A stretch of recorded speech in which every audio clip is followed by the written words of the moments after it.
kami percaya penuh bahwa hidup kami aman di dalam-Mu Tuhan. Kami bersyukur Tuhan buat kesempatan yang indah kami sudah menaikkan pujian penyembahan kami. Tuhan, biar setiap lagu, setiap pujian yang sudah keluar dari mulut lidah kami Tuhan, itu menyenangkan hati-Mu Tuhan. Dan Tuhan, biar urapan-Mu pada siang hari ini boleh turun atas setiap kami, untuk kami boleh bersama-sama belajar akan kebenaran firman-Mu.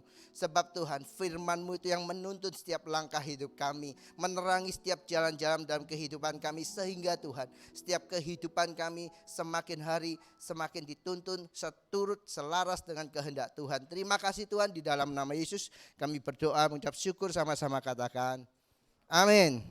Shalom teman-teman. Lemas sih. Shalom. Oke. Satu kali beberapa waktu yang lalu saya mendengarkan sebuah khotbah. Sharing ini saya sharingkan di umum ya. Saya mendengarkan sebuah khotbah, saya lupa yang berkhotbah enggak terkenal ya. Kadang kan kalau kita sering dengarkan satu tema gitu ya, akan muncul ya di YouTube itu ya.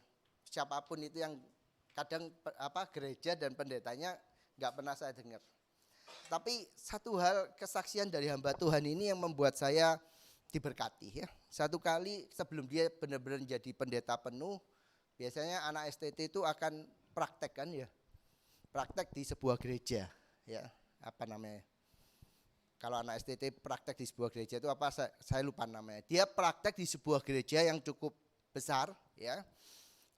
Dan karena dia praktek di sana, akhirnya dia otomatis mengenal orang-orang yang berada di gereja itu, termasuk satpam, security ya. Dia mengenal satu orang satpam, dia amati beberapa waktu, akhirnya diajak bicara. Karena satpam ini satpam yang paling menonjol di antara satpam-satpam yang lain. Dia selalu setiap harinya dia akan selalu mengambil 2 shift. Dia berusaha terus bahwa tiap hari kalau bisa 2 shift. Nah, ini yang menarik perhatian anak muda tadi ini ya. Dia tanya, "Pak, kenapa kok tiap hari selalu ngambil 2 shift?" Ya, jadi kalau enggak dari jam 8 orang kerja ya, 8 jam kan 3 shift. Satu hari itu ada 3 shift, dia selalu ngambil 2 shift. Dari jam 8 sampai jam 5 sampai jam 12-an ya. Kalau enggak ya dia ambil jam 5 sore sampai jam 12. Jam 12 sampai jam 8 pagi. Kenapa kok selalu ngambil 2 shift? Akhirnya satpam ini bercerita, dia punya 2 orang anak yang harus dia cukupi kebutuhannya, istri dan 2 orang anak. Dan dia memelihara 1 anak dari saudaranya, keponakannya, karena kedua orang tuanya sudah enggak ada. Jadi dia menghidupi 3 orang anak sekaligus.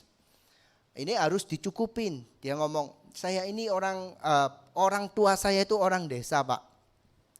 Jadi mereka datang ke Jakarta, mereka datang ke kota tidak punya bekal pendidikan. Mereka cuma lulusan SD, bahkan enggak lulus SD. Nah, saya cuma lulusan SMA," dia ngomong. "Saya enggak kepingin anak saya cuma nasibnya seperti saya." Oh, luar biasa. Dia maka berusaha anaknya terus disupport untuk mendapatkan pendidikan yang lebih layak dari bapak satpam itu sendiri ya. Sampai suatu kali 1 orang anaknya sudah lulus SMA dan dia harus masuk kuliah ya. Dengan perencanaan yang baik, Pak Satpam ini sudah merencanakan, tapi akhirnya kurang keuangan untuk masuk masuk kuliah anaknya. Maka dihitung kurang sekitar 5 juta ya untuk masuk ke kuliah. Maka diputuskan oleh satpam ini untuk meminta bantuan gereja. Maka datanglah satpam ini ke Pak Gembalanya. Kurang cuma 5 juta. Ini pasti sebuah gereja yang cukup besar karena satpamnya enggak 1, 2 ya kan. Berarti gerejanya cukup besar. Mempunyai seorang gembala yang cukup aktif dalam pelayanan ya kan. Hampir tiap pagi pasti ngantor gembalanya karena full time sebagai gembala, bukan seorang pengusaha yang iseng-iseng buka gereja terus dia jadi gembala, bukan. Full time jadi gembala, ya kan. Jadi tiap hari dia ngantor. Ini ada seorang gembala yang menurut anak STT yang tadi magang di sana, itu gembala ini selalu bercerita bagaimana kehidupan doanya dia, ya kan? Dia pagi-pagi subuh dia datang kepada Tuhan, menyediakan waktunya untuk dia bersaat teduh dengan Tuhan. Begitu masuk ke gereja, ya pada umumnya di sebuah gereja jam 8 atau jam 9 pasti ada doa bersama, ya, untuk para pelayan Tuhan, full timernya. Setelah itu dia masuk kembali ke kantornya, dia punya waktu untuk berdoa lagi. Ya, iya dong ya, masa gembala kerjanya main WA, main TikTok kan enggak.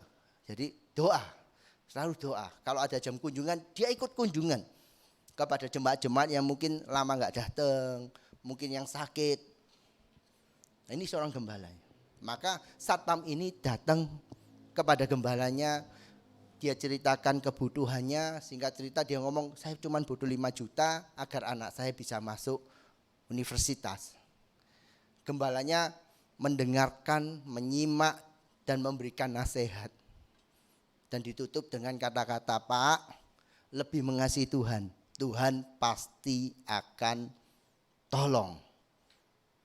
Dan Pak Satpam keluar dari kantor gembala tanpa membawa 5 juta, tapi membawa sebuah kekuatan baru, ya kan? Dikuatkan, diberikan harapan. Nah, ini gambaran, ini cerita ini sebuah gambaran aja, di mana seorang gembala yang mempunyai jam doa yang kadang saya bayangkan itu bingung bisa doa 2-3 jam. Saya enggak bisa. Saya pernah dulu ketika seusia teman-teman, saya diajak untuk doa 2-3 jam. Saya hidupi beberapa bulan, kita bangun komitmen jam 4 sampai jam 5, jam 6 itu kita doa. Itu beberapa bulan saya lakukan. Nyanyi doa, kadang kehabisan kata-kata ya. Saya belum berbahasa roh, saya nggak bisa berbahasa roh waktu itu. Tiba-tiba bahasa roh nggak bisa. Saya nggak bisa menipu diri saya sendiri bahwa saya bingung kalau berbahasa roh gimana. Jadi kata-kata penyembahan yang keluar. Kadang saya temukan doa saya, penyembahan saya itu sepertinya bukan menyembah Tuhan. Saya bukan berdoa mengagungkan Tuhan, kadang meratapi nasib saya. Jadi saya nggak ngomong jangan berdoa 2-3 jam. Kalau teman-teman bisa doa sampai 2-3 jam luar biasa ya. Nah, saya kadang melihat pendeta, gembala yang bercerita seperti itu, ya ada iri, ada kadang sebuah tanda tanya, apa yang mereka doakan, bagaimana mereka membangun kebiasaan doa seperti itu ya kan. Nah, satu kali saya mendengarkan khotbah yang berbeda, topiknya sangat luar biasa. Dia memberikan topik terhilang dalam kekristenan. Ya kan? Tapi ayatnya beda dengan ayat yang akan saya bagikan pagi hari ini. Dan ketika saya mendapatkan kesaksian seperti itu dari anak STT tadi, kok saya melihat yang terhilang itu bukan satpamnya. Ya, yang terhilang sesungguhnya dengan kejadian yang tadi, saya nggak kenal gembalanya, saya nggak kenal satpamnya, saya nggak kenal pendetanya, ya kan, namanya nggak terkenal banget, gerejanya juga sinodenya aja saya nggak pernah dengar.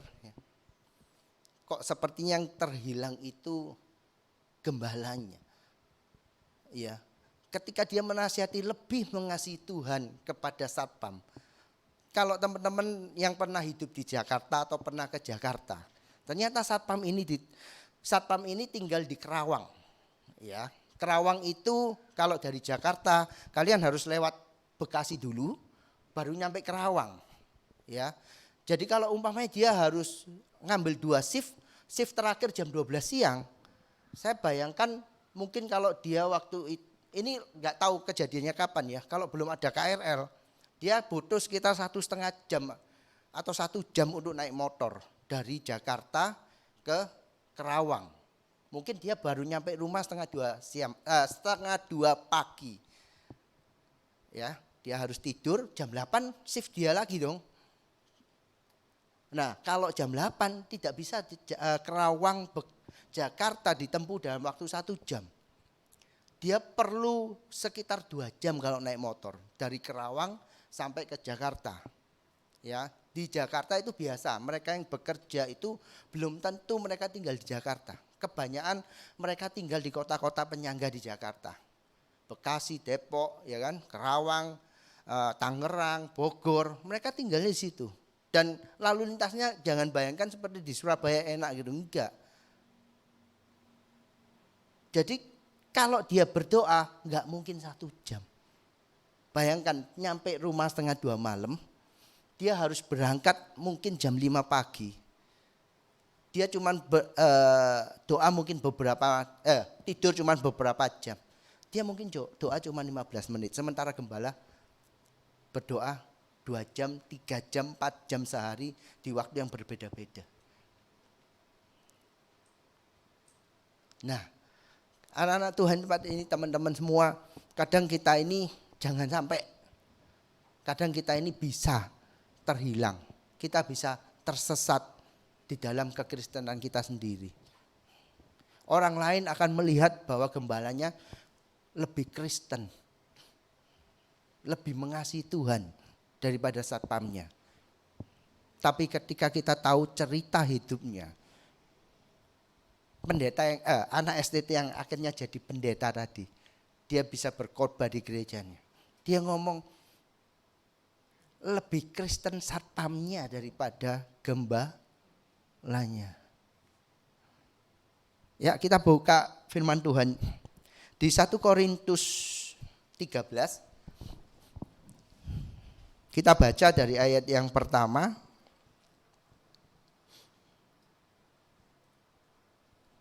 sampai ayat yang ke-7. Saya baca ya, teman-teman menyimak ya. 1 Korintus 13 ayat yang pertama sampai yang ke-7. Sekalipun aku dapat berkata-kata dengan semua bahasa manusia dan bahasa malaikat, tetapi jika aku tidak mempunyai kasih, aku sama dengan gong yang berkumandang dan canang yang gemerincing. Sekalipun aku mempunyai karunia untuk bernubuat dan aku mengetahui segala rahasia dan memiliki seluruh pengetahuan, dan sekalipun aku memiliki iman yang sempurna untuk memindahkan gunung, tetapi jika aku tidak mempunyai kasih, aku sama sekali tidak berguna. Dan sekalipun aku membagi-bagikan segala sesuatu yang ada padaku, bahkan menyerahkan tubuhku untuk dibakar, tetapi jika aku tidak mempunyai kasih, sedikit pun tidak ada faedahnya bagiku. Kasih itu sabar, kasih itu murah hati, ia tidak cemburu, ia tidak memegahkan diri dan tidak sombong. Ia tidak melakukan yang tidak sopan dan tidak mencari keuntungan dari diri sendiri. Ia tidak pemarah dan tidak menyimpan kesalahan orang lain. Ia tidak bersukacita karena ketidakadilan, tetapi ia bersukacita karena kebenaran. Ia menutupi segala sesuatu dan percaya segala sesuatu, mengharapkan segala sesuatu, sabar menanggung segala sesuatu. Amin. Firman Tuhan biar itu tertanam dan kita lakukan. Amin. Ya. Siapa yang di sini berbahasa roh? Pendeta yang tadi saya ceritakan, ya kan? Saya juga mengalami, akhirnya kebiasaan doa 1 jam itu saya tinggalkan. Ya, karena kesibukan bekerja apa, saya merasa saya ini mending tidur malam, bangun agak siang, tipe badan saya. Ya, daripada saya harus tidur agak sore tapi bangun subuh. Itu seharian saya bisa meriang gak enak semua. Nah, akhirnya ya kalau doa ya malam saya hari ini.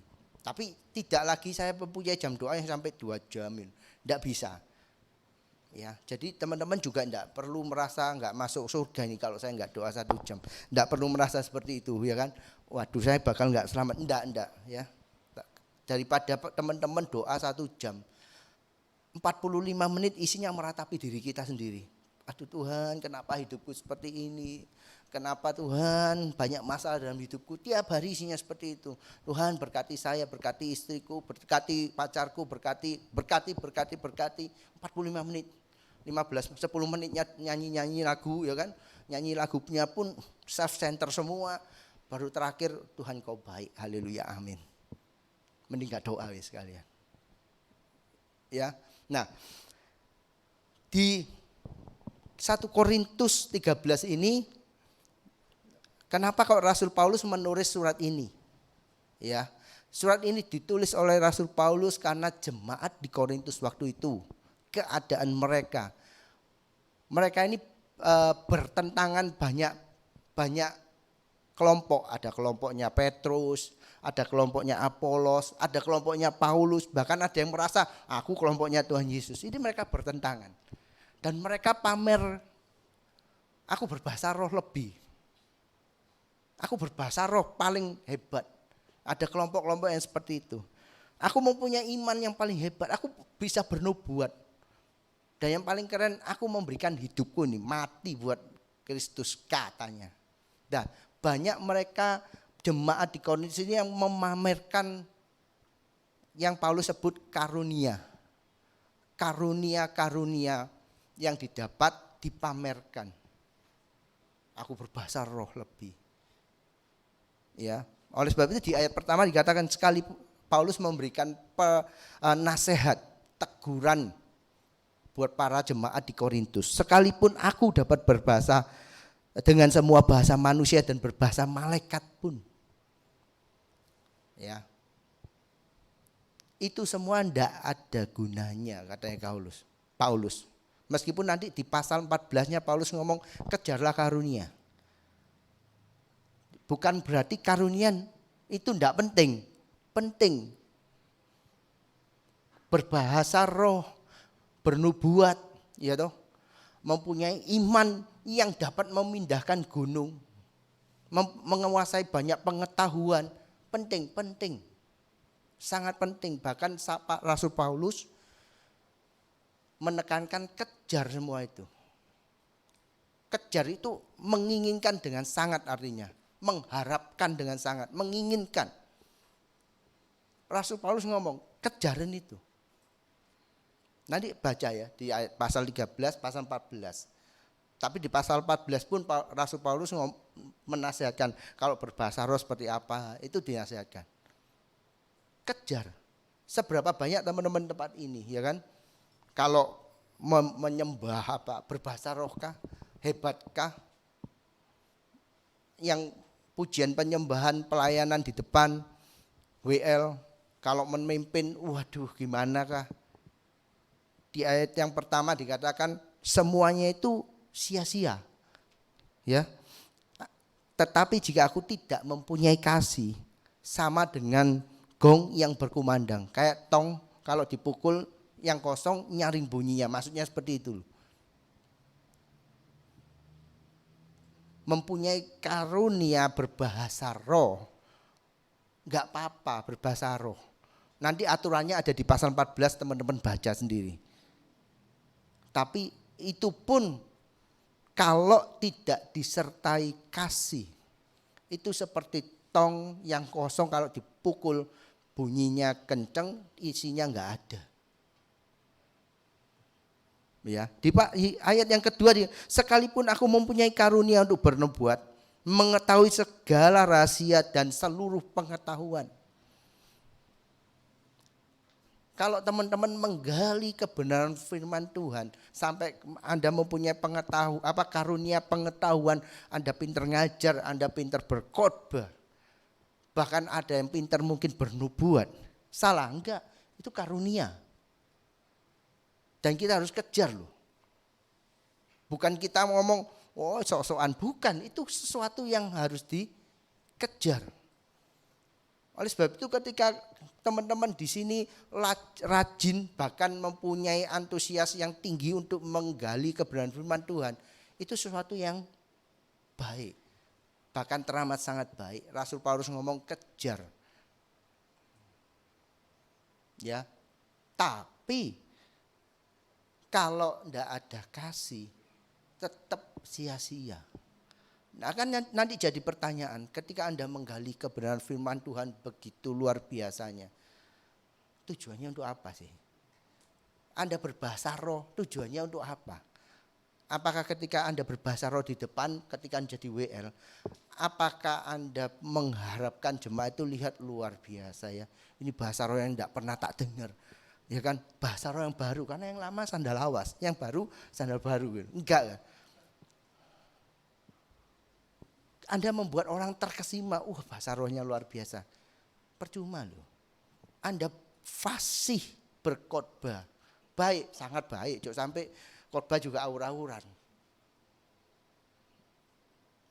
Tapi sekali lagi Paulus ngomong, kalau tanpa kasih percuma. Jadi tujuannya Anda berbahasa roh, tujuannya Anda menggali firman, tujuannya Anda berkhotbah di depan sini. Jangan sampai itu karena supaya junior Anda, atau kebetulan mungkin ada anak teen yang di sini lihat luar biasa Kak Marco, luar biasa Kak Peter, Kak Maxi. No, kalau Anda lakukan itu, Anda tanpa kasih menyertainya, sia-sia loh, sia-sia. Ya. Terus di ayat masih di ayat yang kedua, bahkan iman yang sempurna loh bisa mindahin gunung. Belum ada iman seperti itu yang saya temukan di GAB Miracle Center. Ya, tadi kesaksiannya Marco di Weekly News. Bahkan ketika dia menerima mujizat, dia nggak punya iman untuk, maksudnya dia tidak berpikir untuk Tuhan pasti tolong. Kalaupun dia ngomong Tuhan pasti tolong, tidak secepat itu imannya dia berharap. Imannya tidak dibentuk, diset untuk mendapatkan mujizat kurang dari 24 jam. Nah ini iman mindahin gunung. Ada yang di sini? Tapi kalaupun ada, akan jadi sia-sia. Paulus tetap ngomong, kalaupun kamu punya iman sampai bisa mindahin gunung, sia-sia kalau tanpa kasih. Ya. Dan sekalipun kamu membagi-bagikan di ayat yang ketiga, kamu membagi-bagikan, bahkan Anda memberikan hidup, tubuh untuk dibakar, tetap itu dikatakan Rasul Paulus sia-sia. Tidak ada faedahnya, enggak ada manfaatnya kalau kita lakukan tanpa kasih. Ini agak membingungkan. Orang memberi, ya, bahkan bukan cuma memberi materi, tapi memberi diri untuk dibakar. Memberi diri untuk dibakar. Kadang mustahil kalau dilakukan tanpa kasih. Tapi Rasul Paulus ngomong bisa. Orang memberi tanpa kasih. Karena berapa banyak orang memberi. Ya toh? Terus di Insta story. Di WA story. Dimasukin TikTok. Kebiasaan orang-orang di luar sana kalau masa prapaskah, mereka bahkan sampai belani disalib beneran, bukan diikat. Dia minta disalib, dia minta waktu dia manggul salib, dia minta dicambuk beneran. Merasakan bagaimana penderitaan Yesus. Apa manfaatnya? Nek dipikir-pikir. Konyol kalau mau merasakan penderitaan Kristus itu dengan benar-benar dicambuk, benar-benar mikul salib. Itu bukan kasih, bukan memberi yang sesungguhnya. Iya kan? Memberi. Benarnya kata memberi itu harus ada sesuatu yang sakit. Memberi yang benar itu ada sesuatu yang sakit dari tubuh kita ketika kita memberi. Karena itu di perjanjian lama setiap persembahan kepada Tuhan pasti ada pengorbanan. Hari ini berapa banyak kita memberi tanpa pengorbanan, tanpa kasih. Kalau kita punya kasih ya pasti kita bisa memberi. Tapi banyak kok kita orang memberi, bahkan memberi diri untuk dibakar tanpa kasih. Ya. Nah, sampai ayat 3 Rasul Paulus ngomong kejar benar. Nanti di pasal 14 ayat 1 Rasul Paulus ngomong kejarlah karunia. Kejarlah, yang tadi saya ngomong bukan sia-sia loh. Sia-sia kalau tanpa kasih. Tapi tetap kita harus mengejar. Kita harus tetap menggali firman Tuhan, menggali pengetahuan tentunya tentang firman Tuhan. Kita harus tetap membangun iman kita. Dan kebiasaan memberi, bahkan memberi diri, itu diharuskan sebagai orang Kristen. Nah, masalahnya kalau semua itu dilakukan tanpa kasih, kalau orang Kristen cuman mengejar karunia di dalam kehidupannya, itu akan jadi sia-sia. Paulus ngomong harus disertai kasih. Rasul Paulus cuman ngambil satu buah aja. Karunia itu Tuhan beri. Ya, karunia itu Tuhan yang ngasih. Tuhan yang ngasih, tapi buah itu kita yang mengusahakan. Buah itu tidak muncul sendiri, tapi dari perubahan hidup kita. Kasih. Ya, kita mau coba dibuka di ayat 12, pasal 12 ayat yang terakhir. 1 Korintus pasal 12 ayatnya yang terakhir.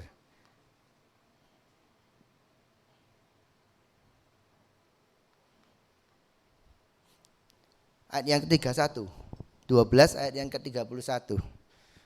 Jadi berusahalah untuk memperoleh karunia-karunia yang paling utama. Karunia tadi itu berusaha. Kita kejar loh.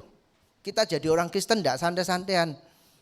Yo datang, duduk ya kan. Nanti WL ngajak menyembah, ngajak muji, ikut ya kan. Dengan no firman Tuhan ya diam, dengar no baik-baik. Nanti kolekte ya kolekte, pulang-pulang. Minggu depan kayak gitu, bahkan nanti 10 tahun ke depan ya seperti itu lagi. Enggak, firman Tuhan ngomong berusahalah untuk memperoleh karunia. Itu sesuatu yang harus kita kejar nanti di ayat yang ke-14. Dan aku menunjukkan karunia-karunia yang paling utama. Dan aku menunjukkan kepadamu jalan yang lebih utama lagi. Dari konflik orang Korintus, Rasul Paulus memberikan nasihat seperti ini. Karunia yang kamu ributkan itu kejar, enggak apa-apa. Berusahalah untuk mendapatkan. Tapi Rasul Paulus memberikan sebuah nasihat ya. Dan aku menunjukkan kepadamu jalan yang lebih utama. Terlebih dari semua karunia yang kita kejar tadi, yang lebih utama adalah di 1 Korintus pasal yang ke-13 dengan judul perikopnya apa? Coba dibuka ya. Judul perikopnya kasih.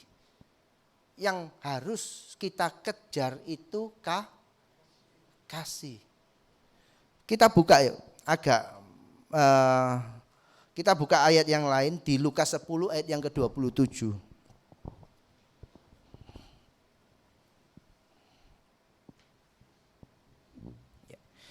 Jawab orang itu, kasihilah Tuhan Allahmu dengan segenap hatimu dan dengan segenap jiwamu, dengan segenap akal budimu, dan kasihilah sesamamu manusia seperti dirimu sendiri. Yang nanti juga ditulis di Matius, paralelnya di Matius, di Markus juga ada. Kalau di Lukas ini yang ngomong orang Farisi, tapi kalau di Matius dan Markus Tuhan Yesus sendiri yang langsung ngomong.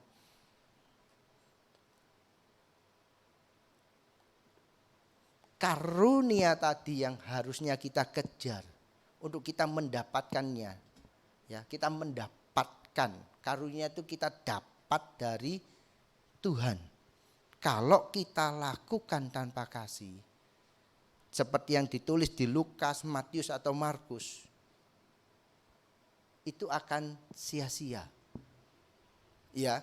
Nah, dari Lukas, Matius, Markus, maka Paulus merangkumnya menjadi 1 Korintus 13 ayat yang pertama sampai yang ketiga tadi. Ini adalah apa yang ditangkap Rasul Paulus dari omongannya Yesus. Yang penting itu kasih. Nanti di ayat yang terakhir di pasal 13 ketika semuanya berakhir, yang tinggal cuman kasih kok, katanya Rasul Paulus. Nubuatanmu, bahasa rohmu, imanmu, ketika semua udah berakhir, wis enggak perlu lagi. Ketika kita udah di surga, iman enggak ada, kasih yang tetap ada.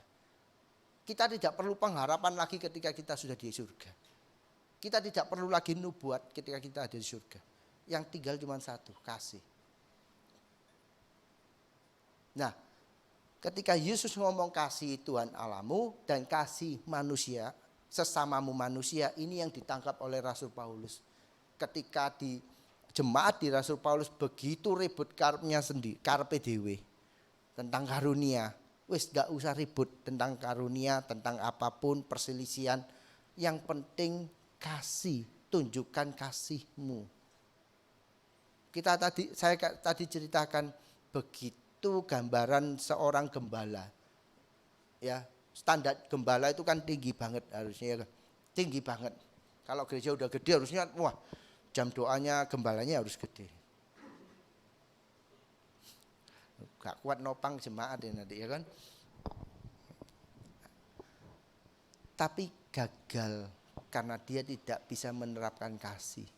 Kasih itu tidak stop ketika kita ngomong aku mengasihimu. Cuman dari mulut. Nasihat yang dia diberikan kepada satpam itu lebih mengasihi Tuhan. Dan dia tidak dapat 5 juta, saya tadi cerita ya. Lebih mengasihi Tuhan ya Pak. Bagaimana gambaran teman-teman mengasihi Tuhan itu? Punya gambaran teman-teman? Bagaimana sih mengasihi Tuhan? Apakah dengan menyisikan waktu 2-3 jam untuk berdoa berarti Anda mengasihi Tuhan? Dengan Anda memberikan waktu lebih banyak lagi pelayanan Anda mengasihi Tuhan? Apakah dengan lebih banyak jam pelayanan, ya kan? Bukan cuma di gereja ini, di gereja A, di gereja B, tetap ada namanya Marco, namanya pembicara Marco, Maxi, Peter. Apakah itu menunjukkan bahwa kita mengasihi Tuhan? Belum tentu loh. Tadi di Lukas 10, masih di Lukas 10. Setelah itu Tuhan Yesus memberikan gambaran. Suatu kali ada seseorang, dia turun dari Yerusalem mau ke Yeriko. Dia dirampok habis-habisan, dia dipukulin. Sampai luka parah. Datang seorang imam. Tahu imam ya? Kalau hari ini mungkin gembala ya. Gerombolannya gembala CS. Ada majelis, ada diaken, itu imam mungkin. Mungkin ya, imam. Datang lihat. Aduh. Gak berani lihat, gak bisa lihat darah. Mungkin seperti itu ya.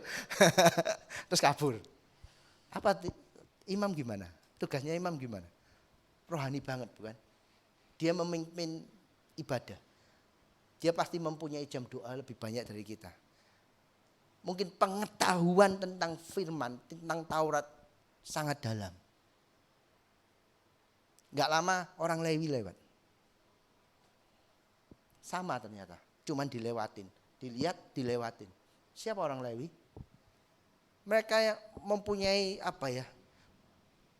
Mungkin kalau diomong karunia mungkin ya.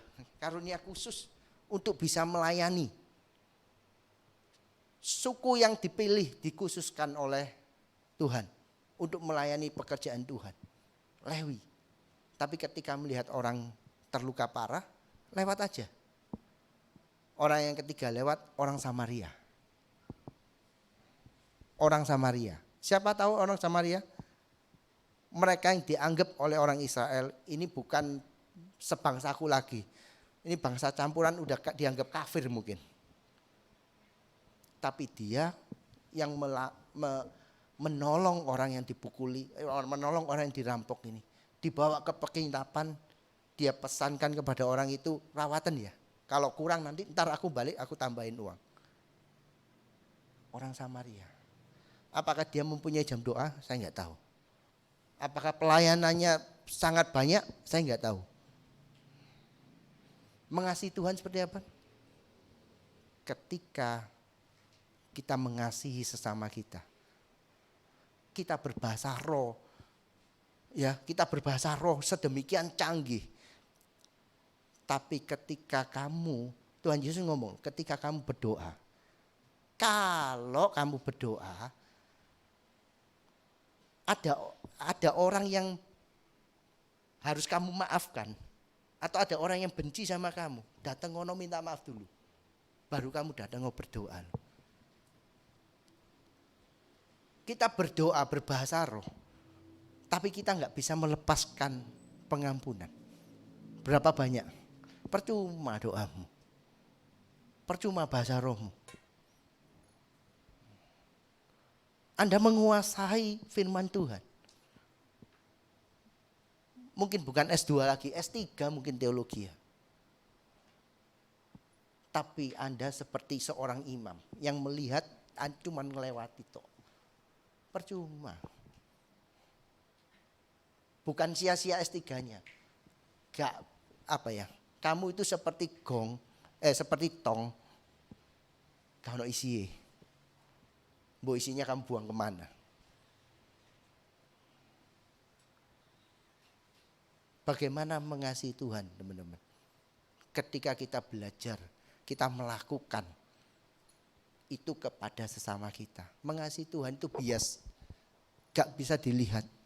Orang yang nangis-nangis di gereja datang, berbahasa roh nangis-nangis, belum tentu dia mengasihi Tuhan. Coba deket tono, doanya apa sih? Oh, doa ternyata besok dia gak bisa bayar kos-kosan. Apakah karena itu mengasihi Tuhan dia nangis-nangis? No. Lebih luar biasa kamu gak usah nangis. Kamu doa, kamu cuma ngagungno Tuhan. Kamu cuma mensyukuri betapa Tuhan itu luar biasa. Kerja di hidupmu. Luar biasa dia udah menyelamatkan kamu. Bahkan kalau kamu datang ke gereja, doa. Kamu tidak nangis, kamu nggak ngangkat tangan, tapi kamu pulang, kamu bantu saudaramu. Mereka yang perlu kamu bantu. Dan kamu nggak perlu story. Kamu tidak perlu pembuktian, kamu tidak perlu pujian dari temanmu. Ketika kamu membantu siapapun, nggak perlu.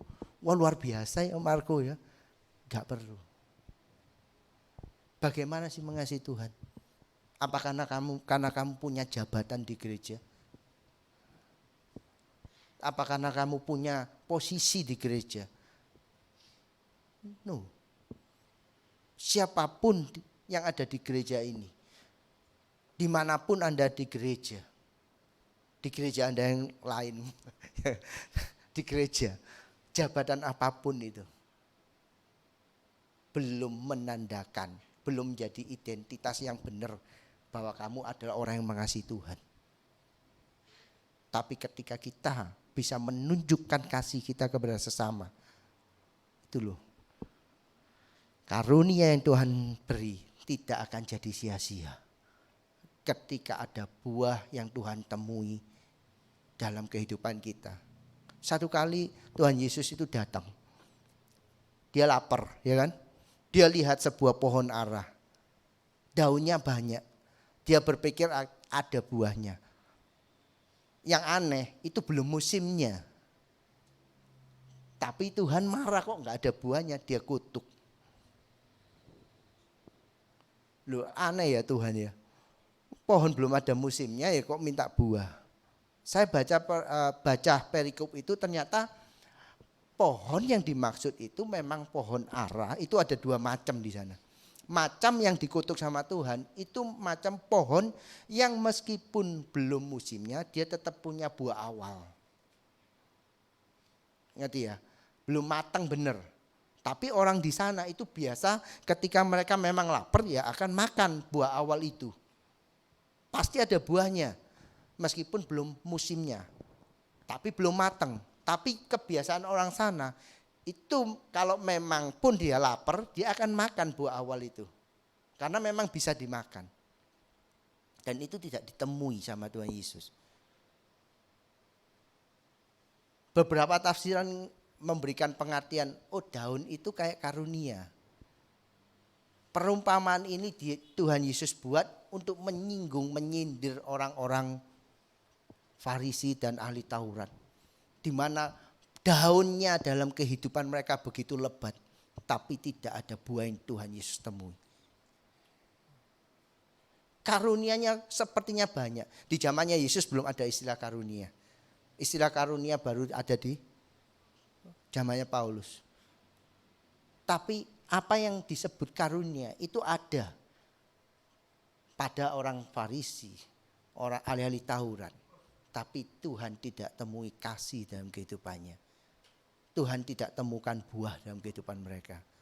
Teman-teman, hari ini ayo kita kejar. Kita kejar karunia. Ya. Kita kejar karunia. Tapi jangan lupa kita mempunyai kasih. Jangan lupa kita berbuah. Bagaimana kasih? Mengasihi Tuhan itu gimana sih? Jangan mengasihi Tuhan itu dengan jam ibadah Anda yang banyak. Jam doa Anda yang banyak. Baik, sangat baik. Tapi tampakkan dalam kehidupan kita mengasihi rekan Anda, teman Anda, saudara Anda, orang tua Anda, adik Anda, siapapun. Orang Samaria itu mengasihi orang itu. Dia tidak melihat loh. Oh ini bukan orang Samaria, gak usah tak tolong. Itu orang Israel loh. Yang harusnya nolong sesama orang Israel. Tapi tidak, orang Samaria. Yang mana orang Samaria itu benci sama orang Israel itu benci sama orang Samaria. Tidak melihat siapapun. Kasih tidak melihat siapapun. Saya undang pemusik boleh maju ke depan yuk. Saya bacakan kasih itu apa seperti Rasul Paulus ngomong. Kasih itu sabar. Kasih itu murah hati. Kasih itu tidak cemburu. Tidak memegahkan diri. Tidak sombong. Seberapa sabarkah kita? Seberapa murah hatikah kita? Sabar di sini itu sifatnya aktif kata sabar itu. Bukan kata benda. Ya, bahasa aslinya bukan kata benda tapi kata kerja. Sabar itu kata kerja. Berarti harus dikerjakan terus-menerus. Kasih itu sabar, sabar itu harus terus-menerus. Karena itu pengertian Petrus ketika dia tanya kepada Tuhan, seberapa banyak aku harus mengampuni orang yang bersalah padaku. Yesus ngomong 70 kali 7. Berarti tidak pernah berhenti. Sehari 77 kali 7 kita mengampuni orang yang bersalah. Kasih itu sabar. Tapi dilakukan terus menerus. Kasih itu murah hati. Tidak cemburu. Tidak memegahkan diri. Dan tidak sombong. Ini bukan kata yang sama. Memegahkan diri dan sombong. Tidak memegahkan diri. Tidak berpura-pura. Memegahkan diri itu kamu ngomong sesuatu yang kamu tidak miliki, kamu gede-gede no. Tapi kalau sombong, kamu berbicara tentang yang kamu miliki, tapi kamu besar-besarkan. Berapa banyak? Saya tertarik dengan omongan Kak Daniel minggu lalu. Kalau pacaran sampai ngutang supaya bisa ngeraktir pacarnya, itu namanya memegahkan diri. Tapi sombong, ya kan? Sombong itu aku makan, tak foto. Tapi makan tetanggaku bisa tak foto. Terus tak instastory. Ya, ia tidak melakukan yang tidak sopan, tidak mencari keuntungan sendiri. Enggak selfish, enggak egois. Tidak pemarah. Senggol sitik ngamuk gak ke gereja. Banyak loh. Mungkin di gereja ini juga. Itu banyak nyenggolnya, ya kan? Ia tidak menyimpan kesalahan orang lain. Nanti kalau teman-teman pacaran, ingat ya sampai menikah. Enggak usah diingat-ingat kesalahan pacare, sampai menikah diingat-ingat lagi. Dulu tuh kamu waktu pacaran selingkuh, nanti selingkuh lagi nanti. Enggak usah diingat-ingat ya. Ia tidak bersukacita karena ketidakadilan, tetapi ia bersukacita karena kebenaran. Seberapa banyak kita itu senang melihat orang lain susah, tapi susah ketika kita melihat orang lain senang. Bersukacitalah karena melihat saudaramu diberkati. Tapi ketika melihat saudaramu sedang ada masalah, berdukalah bersama dia. Memiliki empati. menutupi segala sesuatu. Kata yang lebih tepat itu menanggung segala sesuatu. Percaya segala sesuatu, mengharapkan segala sesuatu, sabar menanggung segala sesuatu. Satu kali di jalanan menuju kota Yerusalem, banyak orang itu melepas jubah, dia lempar ke jalan untuk dilewati Yesus. Dipotong pohon palem, ditaruh di jalan-jalan untuk dilewati Tuhan Yesus. Berapa banyak orang di sana, mungkin puluhan atau ratusan orang. Mereka mengeluh-elukan Yesus. 3,5 tahun 12 muridnya itu mengiring Yesus. 3,5 tahun 12 muridnya ini hidup bersama Tuhan Yesus. Pagi malam barengan terus. Berapa banyak orang-orang yang mendapatkan mujizat 3,5 tahun bersama Tuhan Yesus. Tapi ketika Tuhan Yesus diadili, ya, tidak ada satupun dari 12 muridnya yang hadir ketika Tuhan Yesus disalib. Dan orang-orang yang mengeluh-ngeluhkan beberapa waktu, singkat nggak sampai seminggu, mereka juga yang akhirnya berteriak, salibkan Yesus, salibkan dia, salibkan dia. Kemana mereka yang dulunya menerima mujizat dari Tuhan? Tidak pernah ada. Tuhan Yesus itu memberikan teladan yang paling sempurna. Dia sabar. Ya, dia sabar. Dia dihianati bukan cuma 12 muridnya. Mungkin ratusan, mungkin ribuan orang menghianati Yesus sekaligus dalam waktu yang sama. Ya. Dia bagikan, dia murah hati, begitu murah hatinya. Dia tidak memberikan sesuatu materi yang dapat kita lihat. Tuhan Yesus tidak memberikan materi yang kita lihat, tapi dia berikan hidupnya. Pemberian yang paling berharga adalah ketika orang memberikan hidupnya. Yesus memberikan hidupnya. Segala sesuatu dari ayat yang 4 sampai yang ke-7, semua itu tergenapi dalam satu sosok Yesus Kristus Tuhan. Itu loh contoh teladan terbaik daripada kasih. Hari ini kita sudah punya teladan yang terbaik itu. Kita bukan cuman menerima dari Yesus karunia, kita kejar terus karunia itu. Yesus cuma minta satu, berbuahlah yang bisa aku nikmati dari apa yang sudah aku teladankan. Kasih itu loh. Sudah adakah itu dalam hidup kita? Kasih. Kalau hari ini Tuhan melihat, oh begitu banyak karunia yang sudah aku berikan dan kamu kerjakan, Tuhan hari ini tuntut buahnya. Mana buahnya? Aku mau nikmati. Apa yang terjadi kepada pohon ara itu ketika akhirnya Tuhan tidak temukan buahnya? Tuhan kutuk. Jangan ada lagi orang yang makan dari pohon ini. Dan besoknya memang kering. Saya undang bangkit berdiri jemaat Tuhan. Hari ini firman Tuhan di pasal 14 ayat yang pertama berkata seperti ini. Kejarlah kasih karunia, kasih itu dan usahakan dirimu memperoleh karunia roh. Ya.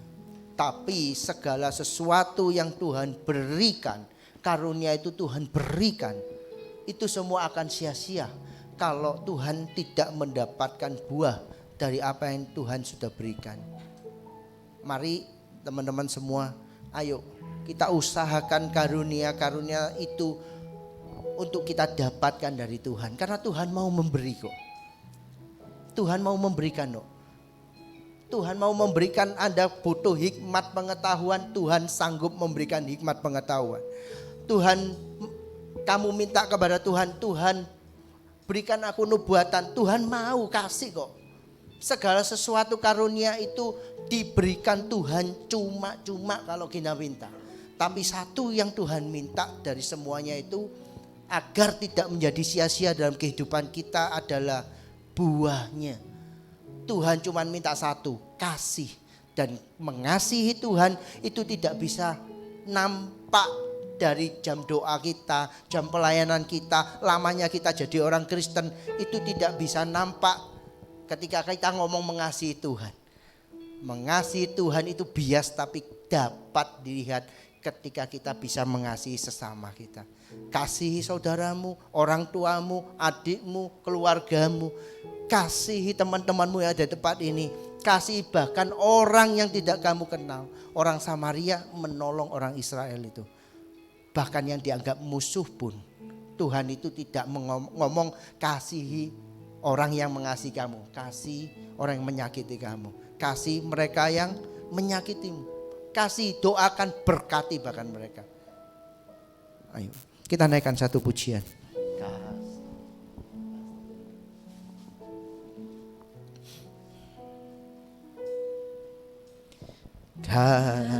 Kasih pasti lemah lembut.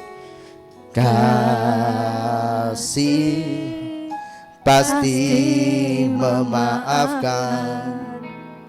Kasih pasti murah hati. Kasih-Mu Tuhan, sekali lagi katakan kasih. Kasih pasti lemah lembut. Kasih pasti memaafkan. Kasih pasti murah hati. Kasih-Mu Tuhan, ajari kami Tuhan. Ajarilah kami ini saling mengasihi.